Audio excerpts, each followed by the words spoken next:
받합시다. 성령님의 초대. 제가 시편 95편으로 성령님의 초대라는 주제로 제목으로 이미 작년에 말씀을 전했습니다. 오늘은 요한복음 14장 또 15장 16장 이 석 장에 걸쳐서 예수님은 성령님을 우리에게 소개해 주셨습니다. 그래서 성령님의 초대라는 동일한 제목으로 두 번째 설교를 하겠습니다.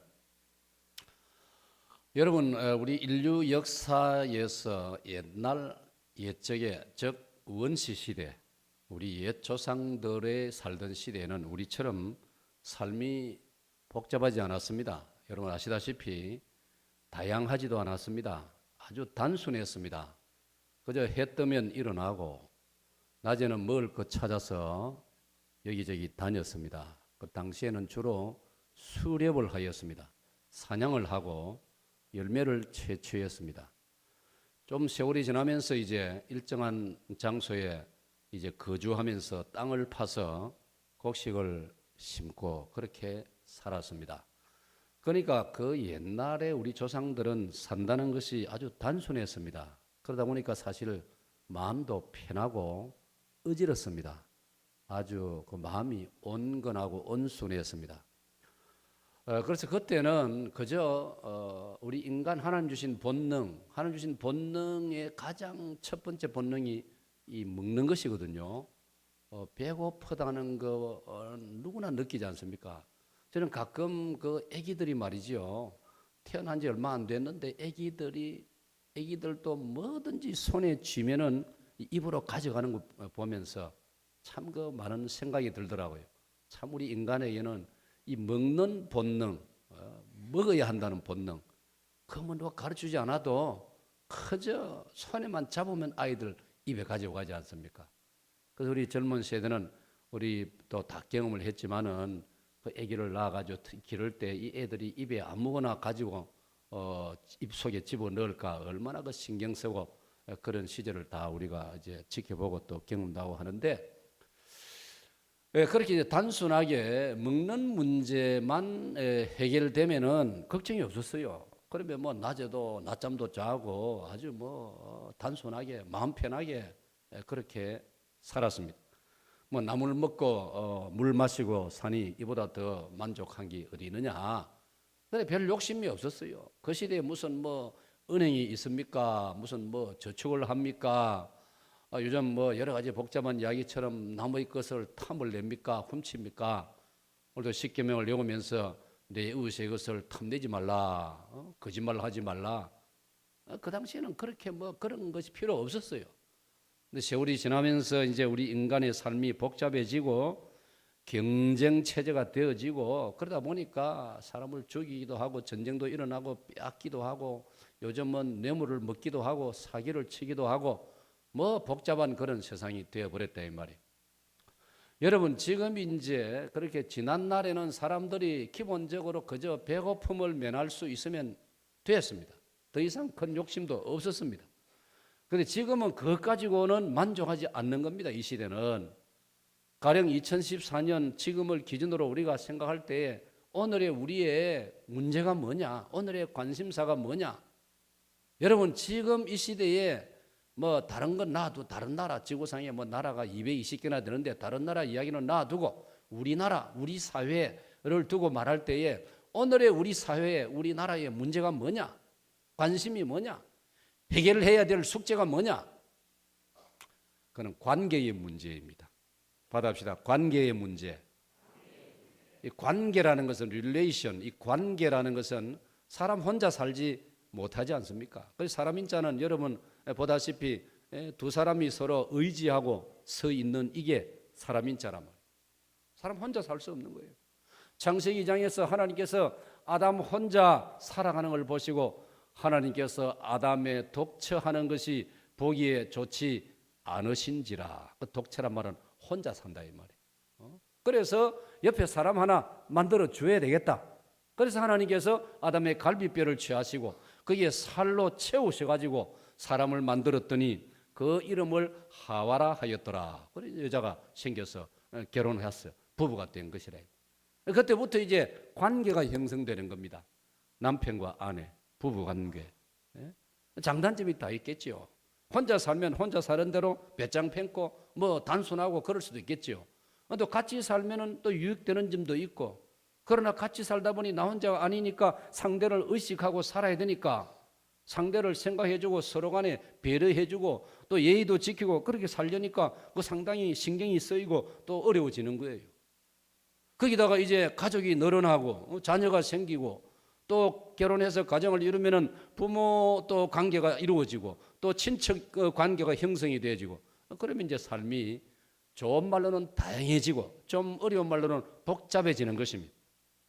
그래서 이 관계가 자꾸 이제 넓어지고 관계가 깊어지고 관계가 복잡해지기 때문에 이 삶이 이제 단순하지 않다 이 말이에요. 서두에 말씀드린 것처럼 원시 시대에 그저 먹는 것만 해결되면 만사 뭐 걱정이 없는 그런 정도로 가지고 인생이 간단한 것이 아니라 이 말이죠. 그러니까 오늘 이 시대에 우리 한국 사회를 두고 말한다면 지금의 가장 중요한 이슈가 뭐냐? 이 시대에 가장 우리의 관심거리, 걱정거리, 우리가 신경 써야 될 부분이 뭐냐 하면 관계의 문제라는 것입니다. 다른 단어로 바꾸고 말하면 교제라는 문제입니다. 교제. 받아보시죠. 교제. 우리가 조금 전에 성령을 믿사오며 성도가 서로 교통하는 것과 우리가 사도신경을 고백할 때 그렇게 고백합니다. 성도가 서로 교통한다 할 때 우리 어릴 때는 도대체 이 무슨 말인가, 무슨 뭐 교통 뭐 자동차 다니는 교통인가, 어릴 때는 어른들이 설명 안 해주면 사도신경을 외우면서도 그 뜻이 좀 모호했습니다. 그 교통이란 말은 쉬운 말로 말하면 성도의 교제가, 성도와 서로 교제하는 것과 성도 간에 서로 소통하고 교제하고 대화하고 만나고 서로 안부를 묻고 서로 위로해주고 격려해주고 차도 한잔 마시고 서로 식사도 같이 나누고 우리가 사랑방에 모여서 작은 그룹으로 모여서 서로 교제하고 서로 따뜻이 이렇게 보듬어주고 이런 걸 교제라 한다 이 말이에요. 지금은 이 교제하는 문제가 아주 우리의 삶에 중요하다 이 말이에요. 지금은 예배당 건축을 해도 뭐 다른 일반 건물도 마찬가지지만 예배당을 건축해도 지금은 성도가 교제할 수 있는 공간을 매우 신경을 많이 쓰고 있단 말이에요. 매우 신경을 많이. 우리도 지금 쉴만한 물가 이게 뭐 우리 예배당 규모나 뭐든 비하면은 너무 지금 협소해가지고 이 뭐 흉내만 내고 있지 이게 지금 보통의 문제가 아니란 말이에요. 이걸 좀 시원스럽게 좀 아주 넓게 확 튀어가지고 성도의 교제가 좀 원만하게 이루어지도록 이런 어떤 조치를 우리가 취해야 되는데 이게 지금 어떤 식으로 하는 게 좋을까 이래저래 우리가 당에서도 그렇고 국리를 지금 하고 있습니다. 지금은 단순히 배부르게 먹고 마시고 막 아이고 배부르다 아이고 행복하다 사람들이 그렇게 안 한단 말이에요. 지금은 뭔가 이 교제에 대해서 관심을 많이 가지고 교제가 잘 이루어지는 경우도 있지만은 교제가 잘 안 돼 가지고 오해가 생기고 여러 가지 문제가 많이 생긴다. 잘은 모르지만 우리 사회도 지금 이 교제의 문제, 의사소통의 문제, 커뮤니케이션의 문제, 대화의 문제 이런 게 잘한단 말이에요. 우리가 뭐 같은 한국말을 쓰고 같은 뭐 밥을 먹고 김치를 먹고 된장을 먹고 같이 이렇게 살면서도 뭔가 잘 안 돼 가지고 오해가 생기고 뭔가 막히고 숨통이 막히고 답답하게 느끼고 이런 일들이 지금 현실적으로 너무 많지 않습니까? 이게 어디 뭐 불신자들의 사회 그들의 이야기만 됩니까? 오늘 우리도 마찬가지. 교회 안에도 교계에도 기독 교계에도 또 우리 공동체에도 때로는 우리 고신 교단 안에도 우리끼리 이런 게 잘 바람직할 만큼 되지 않아 가지고 답답함을 느끼고 이건 아닌데 이래서는 안 되는데 이런 경우들이 많더라는 것입니다. 사랑하는 여러분, 정말 놀라운 제가 정보를 입수해서요. 어제 제가 뉴스에 보니까요, 어떤 부부가 오랫동안 살다가 뭐 의사소통이 안 되고 뭐 하여튼 복잡해가 뭐 사람 사는데 그 뭐 그렇게 딱 100% 맞게 사는 부부가 몇이 있습니까? 그런 분 있으면 손 한번 들어보세요. 참기 쉽지 않지 않습니까? 근데 여하튼 그게 마음이 안 맞아가지고 헤어져야 되겠다 이런 부부도 요즘 많아요. 옛날에는 그런 말 하면 큰일 나는 줄 알고 남세스럽고 부끄럽고 가문이 우사가 되고 부모님에게 누를 끼치니까 입 딱 다물고 참고 살았는데 지금은 그렇지 않아요. 부모님도 소용없고 집안도 문중도 필요 없고 그저 내 기분에 안 맞으면 말해버리고 폭탄 선언해버리고 내가 할 대로 해버리는 시대가 되어버렸단 말이에요. 요즘은 그런 말 듣면 시부모님들이 벌벌 떤단 말이에요. 왜? 며느리 도망갈까 싶어가지고. 며느리 도망가면 그 아이들 내 차지거든요. 이 죽을 노릇 아닙니까? 자식 키우는데도 죽을 고생했는데 이 손자 손녀까지 내한테 떠맡겨 놓고 며느리가 도망가 버리면 큰일 나니까 어쩌든지 좋아서가 아니고 어쩐지 아들 며느리가 잘 살도록 어쩐지 별 탈 없이 잘 살도록 이게 요즘 시부모님들 특별히 시어머님들이 학수고대하는 바이라 이 말이에요. 정말 어중간하게 손자 남겨가지고 그 손자 돌본다고 할머님들이 자기 몸도 가누지 못하는데 고생하는 모습들 여러분 다 보고 우리가 알고 있지 않습니까? 근데 이 부부도 무엇이 수가 털렸는지 이 도무지 같이 못 살겠다고 이혼하기로 결심을 하고 두 사람이 그 문맥을 보니까 이 여자 쪽에서 더 강하게 나와가지고 도무지 저는 못 살겠다 헤어지자 그런 단계까지 와 있는데 이 남편이 취미로 집에 오다가 퇴근하고 와다 산 로또가 1등 당첨이 되었습니다. 상금이 무려 얼마냐? 세금 떼고 22억입니다. 설교 때 와 좀 감동하 있어. 사람들이 돈 얘기하면 이렇게 감동을 많이 받아요. 차장대 좀 각성하시오. 설교 말씀에 은혜 될 때 와 안 하고 말이지. 로또 상금 22억 하니까 와 야 감동을 저래 많이 받. 근데 문제는 이혼하기로 앞장서 결심했던 그 아내가 돈이 탐나가지고 보소 우리가 헤어지지만 그래도 지금까지 살았던 의리가 있지 않소. 절반 나눕시다. 남편이 뭐라고 했는지 압니까? 웃기네. 헤어지려고 할 때는 갈라 할 때는 문제고 그래. 돈 절반 나누자고 어림없다. 그래도 지금까지 같이 살았는데 아직 이혼 도장은 안 찍었는데 절반 내한테 줘야 되지 않느냐고. 하도 멋이 대화가 안 돼가 부산의 무슨 지방법인인지 고등법인인지 부산의 법원에 이제 고발이 되었어요. 판사가 재판을 하는데 내가 그 뉴스 듣는데 내가 그 판사가 명재판을 했어요. 재판 내용인지 결과가 뭔지 아십니까? 로또를 산 것은 취미로 산 것이기 때문에 정식 재산이 아니기 때문에 부인에게 줄 필요가 없다. 할렐루야.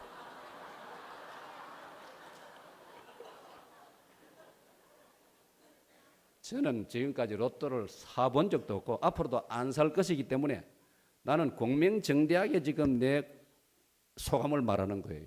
그 판사 재판 정말 잘했어요.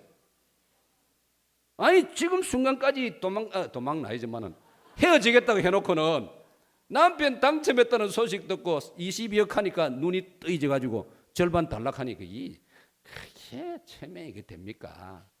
차라리 가만히 있으면 남편이 그래도 마음이 안타까워서 좀 미안하고 아파서 한 10분의 1이나 3분의 1이나 주면 감사히 받을 일이지 그걸 절반 내놔라 하면 되겠습니까? 여성동지 여러분. 입장을 바꿔놔도 마찬가지고.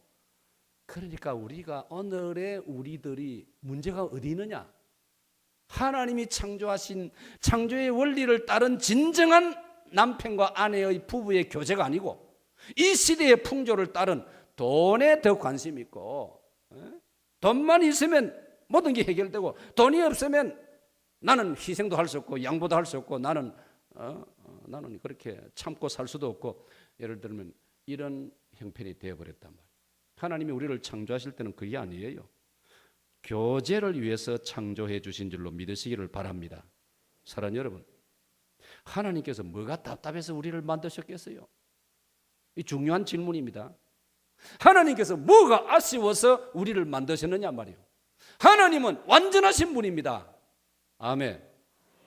하나님은 아쉬움이 없는 분이십니다. 아멘. 하나님이 뭔가 아쉬움이 있고 하나님이 뭔가 모자라는 부분이 있고 하나님께 뭔가 결핍이 있으면 전능하신 하나님이라 할 수 없지 않습니까? 하나님은 아쉬움이 없어요.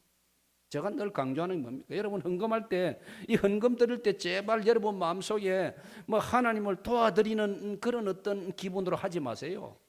여러분이 교회에 무슨 불교 교인들이 하는 말처럼 적선하는 마음으로 헌금하지 마세요. 하나님 우리 헌금 필요 없어요. 미가서 6장 6절로 8절에 다 나옵니다. 야, 이 사람들아, 하나님께서 천천의 만만의 수양을, 짐승을, 소를 원하실까? 그렇다면 내가 무슨 수단 방법을 동원하더라도 하나님 앞에 1000마리, 10,000마리 소나 양이나 비둘기를 모아서 잡아서 싸서 드렸을 것이다.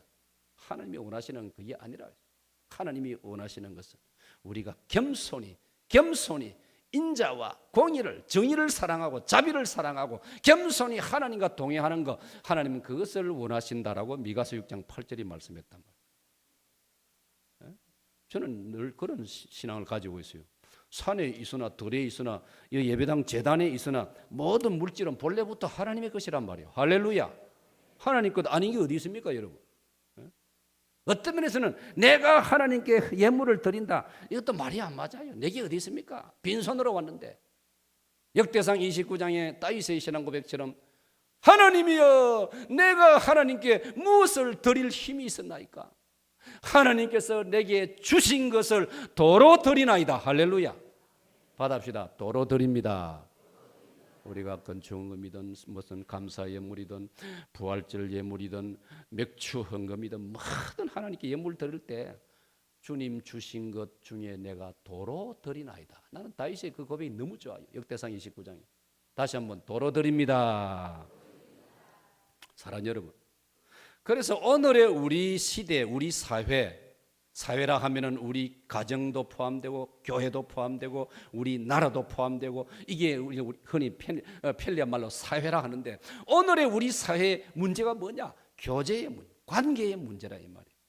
우리나라는 나라대로 관계의 문제입니다. 지금 우리나라 여러분 알고 계셔야 됩니다. 기도를 우리 해야 됩니다. 지금 우리 정부가 박 대통령이 그리고 우리나라의 모든 책임진 장관들, 이 사람들이 지금 가장 큰 숙제, 고민이 뭐냐? 미국하고 긴 세월 동안 우리가 교제하고 살았는데 지금 중국이 나서고 있단 말이에요. 중국에서는 사실 우리에게 노골적으로 하는 말이 뭡니까? 이제부터는 우리하고 더 잘 지내자. 중국이 그래 요구하고 있다. 그 말을 또 우리 입장에서는 무시할 수 없는 시대가 됐단 말이에요. 옛날에 중국이 힘이 없을 때야 우리가 아이고 중국 오랑캐 또 쌍디귿 이렇게 쌍디귿 하면 알아듣는 분도 있고 못 알아듣는 분, 그렇게 생각했는데 지금은 그게 아니란 말이에요. 대단한 나라가 되어버렸으니까 중국이 우리를 향해 손을 내밀고 우리하고 좀 이제 잘 지내보자. 그동안 긴 세월 미국하고 잘 지냈으니까 우리하고도 한번 잘 지내보자 하는데 우리가 지금 손을 안 내밀 수 없는 이런 지금 시점에 와 있다 이 말이에요. 이 상당히 복잡한 문제예요. 그제 중국의 최고 시진핑 주석이 이런 말을 했더라고요. 나는 평양보다 서울이 더 좋다. 그런 표현을, 그런 내용의 표현까지 다 했다 이 말이에요. 그걸 어떻게 무시할 수 있느냐 이 말이에요. 그럼 우리가 지금까지 긴 역사 동안 미국하고 잘 지내고 참 아름다운 교제를 하고 살아왔는데 그것도 우리가 계속 잘하면서 어떻게 또 이 중국하고 잘 앞으로 교제하고 지낼 것이냐. 저 일본이라는 우리를 대단히 불편하게 만드는 저 존재는 우리가 어떻게 할 것이냐. 계속 우리가 무시하고 계속 우리가 비꼬고 비웃고 무시하고 그렇게 살아도 될 것이냐. 저 북한이라는 저 존재는 우리가 어떻게 다루어야 될 것이냐. 이게 여러분 정말 대통령 입장에서는 이게 보통 문제가 아니란 말이에요. 그렇기 때문에 여러분 대통령을 위해서 기도 많이 하셔야 됩니다. 아멘. 이 김 목사가 평소에 대통령을 위하는 그런 마음에서 강조를 자주 하지만은요, 이 성경에 나오는 말씀이에요. 위에 있는 지도자들을 위해서 기도하라. 로마서 13장 1절, 디모데전서 2장 1절에 다 나와 있는 말씀이에요. 사무엘상 12장 23절에 사무엘 선지자는 내가 민족을 위해서 나라를 위해서 기도하기를 쉬는 죄를 범하지 아니하리라. 기도는 열심히 안 하고 남 따라서 비난하는 자라고 비판하는 자라고 그러면 안 된다 이 말이에요. 우리 믿는 사람은 비난 비판은 줄이고 하지 말고 기도를 많이 해야 된단 말이에요. 기도 많이 하시기를 축원합니다. 그러기 위해서는 적어도 매 토요일 새벽은 예배당에 와가지고 참 기도 많이 하셔야 됩니다. 토요일 뭐 많은 공직 다 토요일 날 쉬고 노는데 그냥 잠 많이 자라는 게 아니에요. 토요일은 좀 시간 여유가 있으니까 예배당에 와서 기도하라 이 말이에요. 다른 날 못 오더라도 토요일은 와서 기도하라 이 말이에요. 우리 교회는 토요일 날 새벽에 막 기도하시는 게 저는 제 목회에서 너무나 큰 감사의 제목이고 보람이란 말이에요. 아니 토요일도 막 그래서 제가 막 저도 막 흥분돼가 막 그날 토요일 아침에 막 부흥회를 했지 않습니까? 참석하시면 다 알지만은 또 할렐루야. 근데 부흥회 할 때 시간 급한 분들은 조용히 나가도 괜찮습니다. 아이고 목사님 새벽기도인데 너무 좀 길지 않습니까? 그렇게 생각하지 마시고 때를 따라서는 좀 길어질 수도 있으니까 많이 바쁜 분들은 살짝 나가시면 내가 아무 소리 안 합니다. 지금 중요합니다. 지금 우리 사회가 우리나라가 시대적으로 중요하다. 그리고 중요한 것은 우리가 가정적으로 나라가 그렇고 하고 나라의 그 현재 이슈가 우리가 당면한 문제가 중요한 심각한 것이 있고 우리 가정적으로 오늘 이 시대가 그렇다 이 말이에요. 이 시대가 가정들을 흔들고 있어요. 잘 들으세요.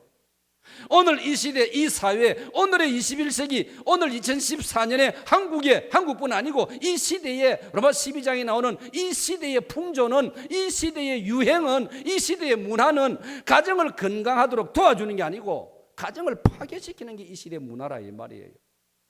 그런 것에 우리 기독교 신자가 정신을 못 차리고 그런 유행을 본받고 그런 걸 은근히 그걸 좋아하고 자기도 즐기려고 하고 그걸 한번 신용이나 내보려고 하고 그러면 큰일 난다 이 말이에요. 받읍시다. 오직 성경, 오직 성경, 오직 성경, 오직 하나님 말씀을 기준해서 우리가 십계명을 이렇게 예배 시간에 외우듯이 크기에 근거해서 가정을 지키고 남편의 자리, 아내의 자리, 부모의 자리, 자녀의 자리 그렇게 살아야지. 이 시대 유행을 자기도 모르게 보고 베드로서 2장 8절에 롯이 그 당시 소돔 고모라의 유행, 소돔 고모라의 타락한 문화를 자기도 모르게 자꾸 쳐다보다가 삼촌 아브라함하고 같이 살 때는 경건하게 살던 사람이 이 타락한 문화를 보고 자기도 모르게 물들어가지고 결국 롯의 가정이 파괴가 됐지 않습니까? 우리는 세상 안에 살지만은 세상에 물들면 큰일 난다는 걸 여러분 잊지 말아야 됩니다. 그래서 요한복음 17장 15절에 예수님이 기도하실 때 뭐라 했습니까? 아버지여 내가 비옵는 것은 나의 사랑하는 자들을 이 세상에서 다 모아가지고 더 살지 말고 천국으로 데려가 주시옵소서. 내가 이렇게 기도하는 것이 아니고 이들을 세상에서도 보존하여 주시기를 바라나이다. 할렐루야. 이게 오늘 우리가 십자가를 지는 기고 이게 오늘 우리가 자신을 부인하고 믿음의 사람으로 살아가는 것인 줄로 믿으시기를 바랍니다. 오늘날 십자가를 지는 게 뭐 나무 십자가를 깎아가지고 그걸 등에 짊어지고 길거리에 사람들을 보라고 짊어지고 다니고 그게 아니에요. 이런 타락한 시대에 세상의 문화, 세상의 풍조를 본받지 말고 이 속에 살면서도 살아있는 고기가 흘러내리는 물을 거슬러 위로 올라가듯이 살아있는 연어가 저 북태평양에 출발해가지고 우리나라까지 그 바다를 거슬러 올라와가지고 강원도 남대천으로 우리나라 강으로 거슬러 올라오듯이 그게 바로 살아있는 신앙인의 자세라는 걸 여러분 잊지 마시기를 축원합니다. 축원합니다. 그래서 제가 지금 강조하고 싶은 것은 우리가 이런 시대를 아름답게 살아가기 위해서 우리의 교회를 보호하고 우리 사회를 보호하고 우리 나라를 지키기 위해서는 오늘 우리의 가정들을 잘 지켜야 되는데 가정을 잘 지키는데 가장 중요한 것은 부부 관계란 말이에요. 부부의 교제라 이 말이에요. 부부가 잘 지내야 된다 이 말이에요. 이거 아주 현실적으로 중요한 것이란 말이에요. 여러분 보험회사 전문 보험회사들의 자료에 의하면은 부부 사이에 사이가 안 좋으면은 정상적으로 살 수 있는데 부부 사이가 아주 계속 안 좋아지면 수명이 5년 단축된답니다, 여러분. 보험회사들이 얼마나 치밀하게 연구하겠습니까? 그리고 보험회사들은 우리가 빨리 죽는 걸 원하지 않아요. 오래 살면서 보험을 많이 넣어주는 걸 좋아한단 말이에요. 우리가 좋아서 그런 게 아니고 저기도 장사고 사업이니까. 그래 어쩌든지 오래 살고 병도 안 들고 그러면 병원 입원 안 하면 자기 보험 받은 거 그대로 자기들 남아 있으니까 어쩌든지 우리 특별히 그 보험에서 우리 남자들이 오래 살기를 원한대요. 근데 남자들이 오래 살려면 부인들이 도와주셔야 된대요. 뭘 도와줘야 되느냐? 미국의 그 조사 통계에 의하면 부인들이 바가지를 안 긁으면 남자들이 보통 남자보다 5년을 더 산대요. 할렐루야. 와, 나 그 소리 들으니 기분 좋더라고요. 근데 오늘 공개적으로 여러분에게 알려주고 싶었어요. 다시 한번, 부인들이 바가지를 안 긁으면 남자들이 평균 수명에서 5년을 더 살 수 있대요. 남자 여러분들 할렐루야. 이렇게까지 더 커도 바가지를 긁으면 진짜 참 골치 아픕니다. 사랑하는 여러분. 근데 거기에 또 그 다음 이야기가 뭔지 압니까? 그러면 부인들이 바가지 안 긁는 정도로 끝나면 안 되고 어떻게 해야 되느냐? 남편이 출근할 때 살짝 뒤따라와가지고 남 보는 데까지 안 나와도 현관까지는 나와가지고 남편에게 빠이빠이 손 흔들어주고 손 한번 잡아주거나 뽀뽀라도 한번 해주고 그런 남편은 5년을 더 산대요. 이거 뭐 어렵습니까? 돈 많이 듭니까? 권사님들 돈 많이 들어요? 이거 우리 좀 잘해봅시다.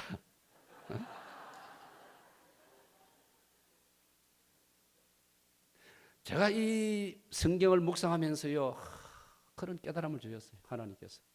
하나님이 인간을 만드신 목적, 아까 제가 말씀드렸죠. 교제를 위해서 만드셨어요. 할렐루야. 우리가 몇 년 전에 공부했지 않습니까? 목적이 이끄는 40일 공부할 때 인생을 만드신 첫 번째 목적이 우리는 하나님의 기쁨을 위하여 창조되었습니다. 할렐루야. 그 하나님의 기쁨을 위한다는 말은 하나님과의 교제를 말하는 거예요. 그걸 원어에서 한 번 더 들어가면 예배를 말하는 거예요. 예배가 뭐냐? 이 시간이 예배가 뭐냐? 여러분 예배하면 우리는 너무 엄숙한 것만 생각하는데 뭐 좀 그런 것도 단정한 것도 필요하지만은요 핵심은 그게 아닙니다. 핵심은 하나님과의 교제입니다. 할렐루야. 하나님과의 교제입니다. 하나님과 잘 지내는 겁니다. 하나님과 잘 지내는데 무슨 절차가 복잡하고 계기가 많습니까? 아들이 어느 날 아침에 일어나가지고 아버님 오늘 아버님을 만나도 되겠습니까? 그러면 말이 됩니까? 아버지를 만나는데 무슨 절차가 있고 무슨 그런 신고가 있고 무슨 허락이 있습니까? 아버지 하고 뭐 나오면 되는 거지. 누가복음 15장에 집 나간 탕자 둘째 아들 아버지 재산 다 팔아먹고도 비참하게 들어오는데 아버지는 환영했지 않습니까? 어서 오너라 환영하고 뺨을 부비고 손을 잡아주고 목욕을 시켜주고 옷을 새 옷으로 갈아입혀주고 반지까지 끼워주는 게 아버지인데 부모 자식 간에 무슨 그런 복잡한 다른 절차가 있느냐 말. 아버지 하고 그냥 오면 되는 거예요. 받아합시다. 아버지. 우리도 하나님을 향하여 로마서 8장 15절에 보니까 아빠 아버지 하고 하나님께로 나오기만 하면 하나님은 우리를 영접해 주시는 줄로 믿습니다. 하나님은 우리를 교제하고 싶어서 만드셨다는 걸 잊지 마세요. 조상 아담의 죄 때문에 우리 자신들의 자기 범죄, 자범죄, 원죄와 자범죄 때문에 하나님과 우리 관계가 교제가 단절돼서 끊어졌어요. 에베소 2장 13절 이하를 보니까 두터운 담이 막혀버렸어요. 하나님과 우리 사이에 통하지를 안 해요. 이 관계를 해결시킬 길은 예수님이 이 땅에 오셔가 십자가 지는 길밖에 없기 때문에 예수님이 십자가를 지신 겁니다. 그리고 예수님 십자가에서 내가 다 이루었다. 그러므로 그 예수님을 믿으면 단절되었던 하나님과 우리의 관계가 아름답게 회복되는 줄로 믿으시기를 바랍니다. 하나님과의 교제가 다시 연결되는 거예요. 오늘 예배가 뭐냐? 하나님과 교제하는 시간이에요. 하나님을 아버지라 부르면 하나님 오냐 너희들 잘 왔다. 할렐루야. 얼마나 좋습니까 여러분? 이보다 더 좋은 게 어디 있습니까 세상에. 하나님을 예배하는 시간, 하나님과 교제하는 시간, 말씀을 통해서 하나님과 교제가 이루어져, 찬송을 통해서 교제가 이루어져, 기도를 통해서 교제가 이루어지고, 성도의 만남을 통해서 하나님께서 기뻐하시고, 이게 하나님이 우리를 창조하신 목적이라 이 말이에요. 그렇다면은 우리들도 아름다운 교제가 이루어져야 되는 거예요. 하나님 그걸 보고 하나님 더 기뻐하시니까. 그래서 우리가 사도신경 고백할 때 성도가 서로 교통하는 것과 그 말은 성도가 서로 교제하는 것과 우리가 다 같이 공동체 전체가 교제가 우리 사역동교만 해도 전체 교제가 좀 어려우니까 우리가 사랑방으로 나누어져 가지고 사랑방에서 만나서 아름다운 교제를 그것만으로도 어떤 면에 충분하니까 사랑방으로서 교제하고, 남녀 전도회로 흩어져가 또 교제를 하고. 여러분, 그러므로 행여나 여러분 중에 아직도 사랑방에 들어가 계시지 않으면, 남녀 전도회에 아직도 여러분이 소속이 되어 있지 않으시면 서둘러서 사랑방으로 들어가시고 남녀 전도회로 들어가셔야 됩니다. 그리고 교회 전체로 이렇게 모이시고, 이 삼중 구조입니다. 교회 전체로 모이고 사랑방으로 모이고 남녀 전도회로 모이고, 그러면은 어지간 교제가 흡족하게 이루어진다 이 말이에요. 이런 은혜가 있으시기를 축원합니다. 그런데 여러분, 예수님이 이 땅에 오셔가지고 아까 말씀드린 대로 우리의 모든 문제를 단번에 해결하시려고, 히브리서 7, 8, 9장에 보면은 예수님은 하나님의 아들이시고 능력의 주님이시기 때문에 하나님과 우리의 교제를 단번에 이루셨습니다. 우리가 북한하고 좀 그래도 잘 지내보려고 우리가 너그러운 마음 가지고 우리가 참고 인내하면서 육자 회담이라는 걸 만들어 가지고 수없이 지금 6, 7년, 7, 8년 동안 회담을 하고 가다가 브레이크를 걸어버리고 이 모임을 파괴해버리고 온갖 이유를 만들어 가지고 말도 안 되는 소리를 만들고, 이 교제가 잘 안 되고 있지 않습니까, 여러분? 사람의 교제가 너무 잘 안 되고 있습니다. 그런데 우리 예수님은 우리 하나님과 우리의 관계 교제를 단번에 해결해 주심을 믿으시기를 바랍니다. 그러므로 우리가 예배 넣을 때, 예배 넣을 적마다 주님 내가 구원받았습니까? 탁월히 의심할 필요가 없어요. 예수님께서는 우리의 구원 문제를 단번에 해결해 주신 것을 믿으시기를 바랍니다. 그러면 늘 마음의 숙제로 안고 불안해하고 그럴 필요가 없는 겁니다. 이미 한 번의 신앙 고백으로 우리의 구원은 원칙적으로 이루어졌음을 믿으시기를 바랍니다. 이제는 그런 측면이 아니고 이제는 주님과 하나님과 아버지와 자녀로서의 교제를 즐겨야 되는 겁니다. 주 안에서 교제를 즐기시기를 축원합니다. 주님과의 교제를 즐기는 것. 밤 깊도록 동산 안에 주와 같이 있으려 하나, 슬픈 세상에 할 일 많아서 날 가라 명하신다. 주님 다 같이, 주님 나와 동행을 하면서 나를 친구 삼으셨네. 우리 서로 받은 그 기쁨은 알 사람이 없도다. 알 사람이 없도다. 주 예수님의 십자가의 공로로 저와 여러분을 우리 주님의 친구로 만들어준 줄로 믿습니다. 요한 15장 13절, 내가 너희들을 이제는 친구라 부르노니. 내가 너희를 친구라 부르노니. 친구가 뭡니까? 최고의 교제가 이루어지는 게 친구 아닙니까? 어떤 면에서는 부모 자식보다도 친구 간의 교제. 그러니까 제가 어릴 때 저희 어머님이 그런 말씀 잘, 야 이 사람아, 야야, 부모 팔아 친구 산다는 말이 있다. 부모 팔아서라도 친구를 사라. 부모님은 때가 되면 연세가 많아지고 노쇠의 세상을 떠나신단 말이에요. 그러나 친구를 사귀어 놓으면 이 친구는 평생을 나와 같이 한단 말이에요. 친구는 나이도 같고 비슷하기 때문에 평생을 같이 간단 말이에요. 부모님은 먼저 가버리시지만은 친구는 나와 같이 남은 세월을 같이 갈 수 있다 이 말이에요. 그러니까 부모님을 팔아서라도 친구를 사라. 현명하신 우리 부모님들이 그렇게 가르치신 거예요. 예수님께서도 불의의 재물로 친구를 사귀라고 그러니까 말씀까지 하셨어요. 무슨 말입니까? 돈이라는 거, 깨끗한 돈이 세상에 어디 있느냐. 그러니까 돈 가지고 친구를 도와주고 밥도 좀 사주고 그러면서 친구를 만들어라 이 말이에요. 전도하기 위해서도 돈 좀 써라 이 말입니다. 쉽게 말씀드리면. 그만큼 우리의 삶에 이 교제가 중요한 것입니다. 우리 예수님이 그렇게 말씀하셨어요. 그래서 우리 예수님은 하나님과의 교제를 회복시켜 놓으시고 이제 예수님은 때가 되시니까 하늘나라로 돌아가시는 거예요. 나는 본래 있던 곳으로 돌아간다. 나는 돌아가야 하리라. 그러니까 사람들이 그 당시 말을 잘 못, 예수님 말씀을 못 알아들었죠. 나는 가야 하리라. 내가 있던 곳으로 가야, 내 아버지께로 가야 하리라. 저 사람이 나이도 얼마 안 됐는데 뭐 자꾸 간다 해서 나. 사람들이 오해를 많이 했단 말이에요. 예수님 말씀은 내가 십자가의 구속 사역을 다 완성하고 나면, 내가 너희들 하나님과 교제를 터여주고 나면은 내 할 일 다 해서 나는 돌아간다. 그런데 요한복음 14장 15, 16의 중요한 말씀이 뭐냐?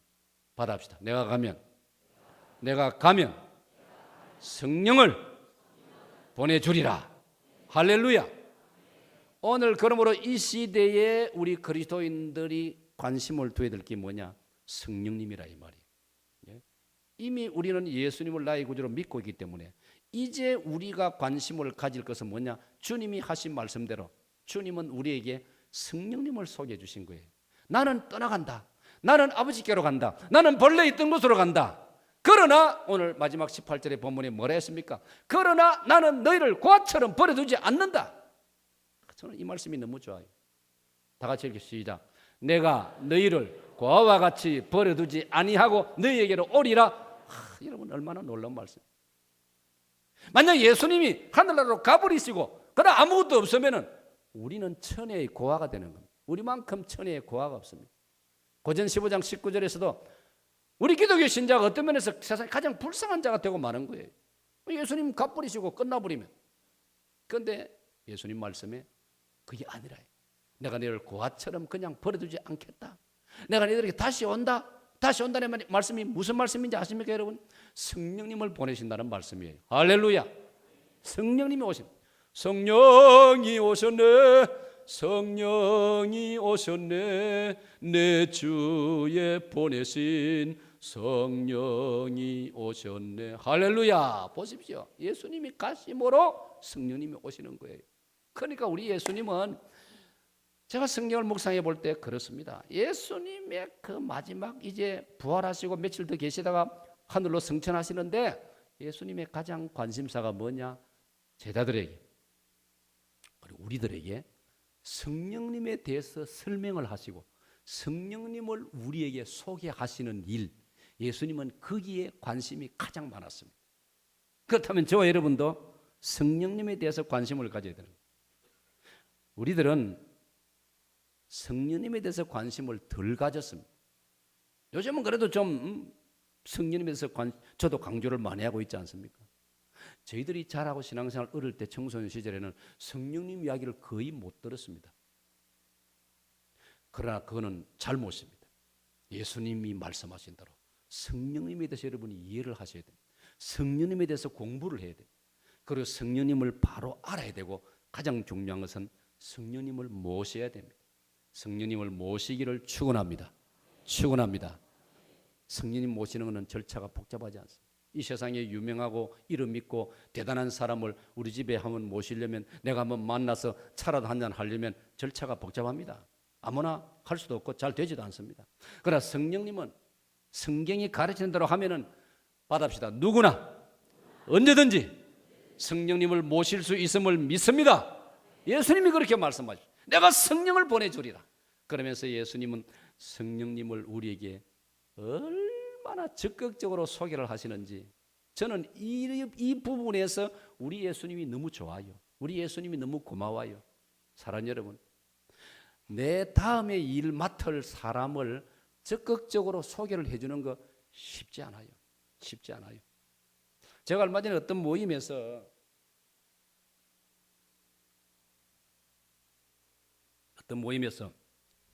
한 분 목사님을 제가 소개할 시간이 있었습니다.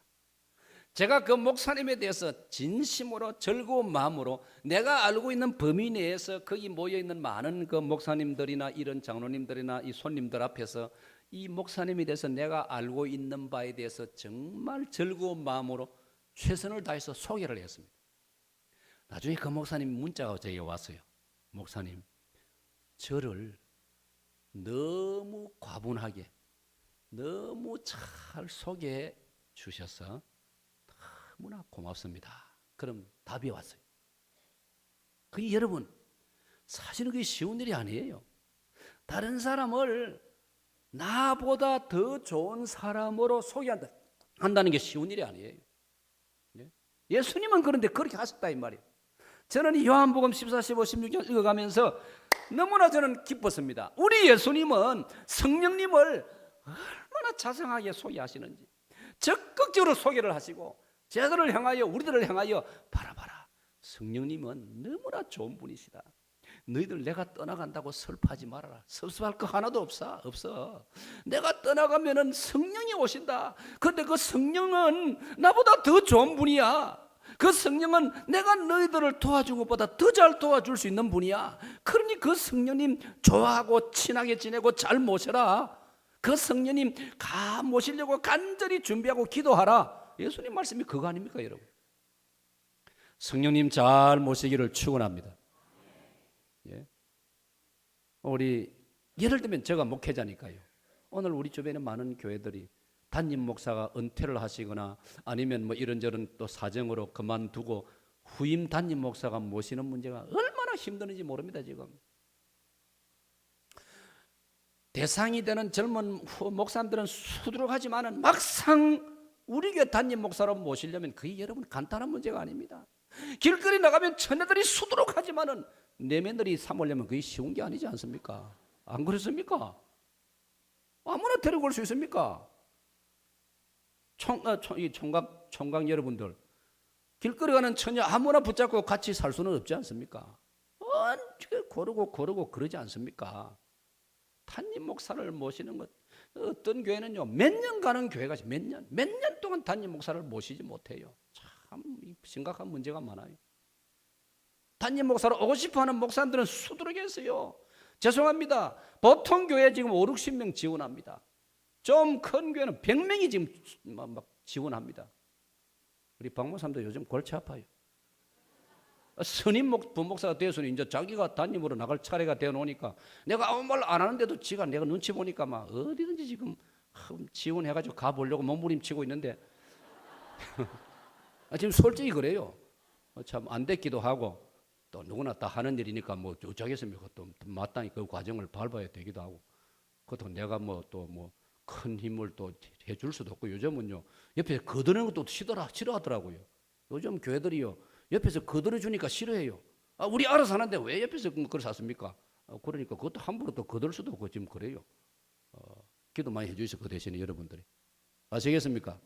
그동안도 우리 사익동계 부목사님들은 선임 부목사들은 그동안 다 아름답게 담임 목사로 잘 이렇게 가서 일하고 있습니다.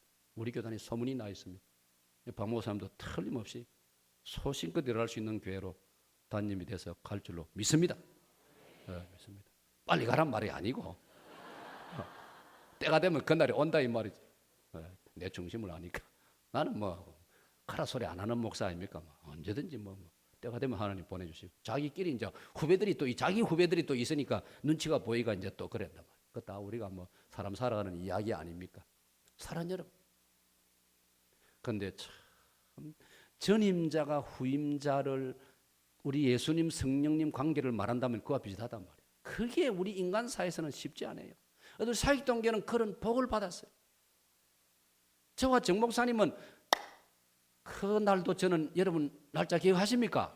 1997년 12월 16일 수요 밤예배 때 정 목사님 은퇴식과 저 유임식 같이 했지 않습니까? 할렐루야. 아멘이 버리죠. 이게 우리 눈 뜨고 쳐다보세요. 그런 교회가 지금 요즘 있는지 없어요. 네? 은퇴식, 전임자 은퇴식과 후임자 유임식을 같이 한 시간에 한 예배에 하는 일이 지금 거의 없어요. 우리 교회는 그리 했다 이 말이에요. 정 목사님이 유임식 하기 며칠 전인지 유임식하고 바로 그 다음 날인지 하여튼 목사님하고 만나가 국제신문 빌딩에 만나가지고 목사님이 저에게 인수인계를 하자 해서 하는 목사님이 매뉴얼 번호까지 적어가 76개를 적어왔어요. 요거는 요렇게 하고 저거는 저렇게 하고 할렐루야.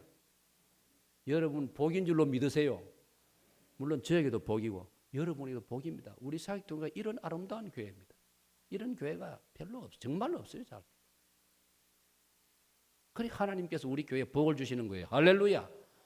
그래 우리 교회가 아름다운 교회가 되고 있는 거예요. 지금 온 세상에 지금 우리 사역동교 아름다운 교회로 소문이 나고 있지 않습니까? 이 아름다운 축복과 전통을 우리가 계속 잘 감당해야 할 줄로 믿습니다. 예수님께서 보혜사 성령님을 그렇게 자상하게 소개하세요. 그 클라이맥스가 16장 7절이에요. 잘 기억하세요. 14, 15, 16 전체가 성령장입니다. 예수님이 소개하는 성령님입니다. 오늘 오후에 집에 가서 한번 읽어보세요. 15, 14, 15, 16장. 그중에 16장 7절. 내가 가는 걸 슬퍼하지 말아라. 내가 가지 아니하면 보혜사가 오시지 아니할 것이요. 내가 가면은 보혜사가 오시리니 그 보혜사가 너희들을 나보다 더 잘 도와주실 것이다. 할렐루야. 여러분 이런 일이 어디 있습니까? 정말 우리 예수님 너무나 고마운 분이시고 너무나 우리 주님 좋으신 주님이십니다. 받읍시다. 좋으신 주님. 좋으신 예수님, 좋으신 예수님, 참 좋으신 우리 예수님. 할렐루야. 이 성령님을 우리가 모셔드려야 돼요. 이 성령님은, 예수님은 우리를 구원하신 분이라고 예수님 이름 뜻이 그렇습니다. 예수님 이름 뜻이 구원하시는 분. 알아놓으세요. 누가 물어도 답하세요. 답 시작. 한 번 더 시작. 예수님은 구원하시는 분이라 이 말이에요. 그런데 성령님은 누구냐? 성령님의 이름 뜻은 바다입니다. 보혜사. 다시 보혜사. 보혜사란 말은 지킬 보자, 은혜 해자, 선생님 사자입니다. 성령님은 누구냐? 우리를 영육간에 지켜주시고 우리에게 필요한, 살아가는데 필요한 각양 좋은 은혜를 주시고, 우리가 어리석고 미련하고 둔해서 뭘 모르는데 완전한 선생님이 되셔가지고 우리에게 필요한 모든 것을 가르쳐 주시고 깨우쳐 주시고 생각나게 하시고 인도해 주시는 성령님이신 줄로 믿으시기를 축원합니다. 이분이 보혜사시라 이 말이에요. 예수님이 그렇게 소개해 주셔서 얼마나 고맙습니다. 그러므로 우리는 예수님 말씀처럼 성령님을 사모하시기를 축원합니다.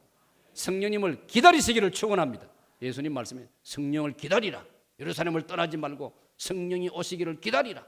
성경 말씀에 성령의 충만함을 받기 위해서 기도하라. 간절히 구하는 자에게 성령을 주시지 않겠느냐. 누가복음 11장 13절에 간절히 구하는 자에게 성령을 주시지 않겠느냐.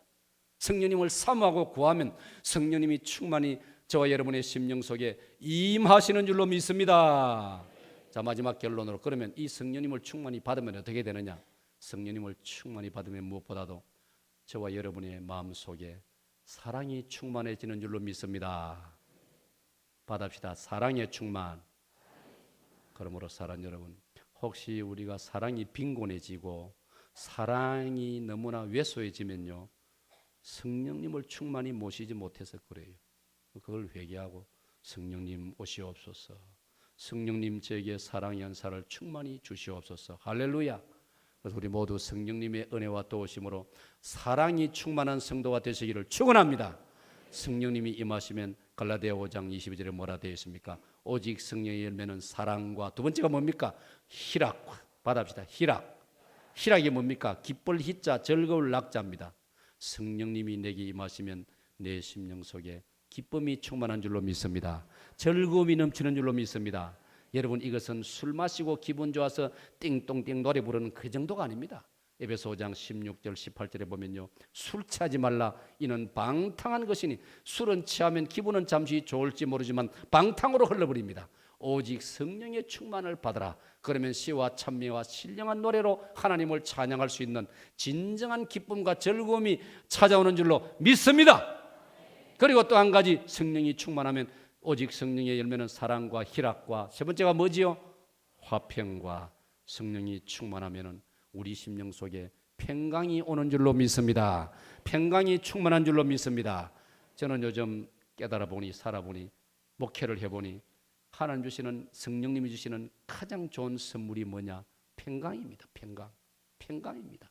부활하신 예수님, 요한복음 20장 19절, 예수께서 부활하사 숨어있던 제자들을 찾아오셔서 손을 내밀며 가라사대 평강이 있을지어다. 할렐루야.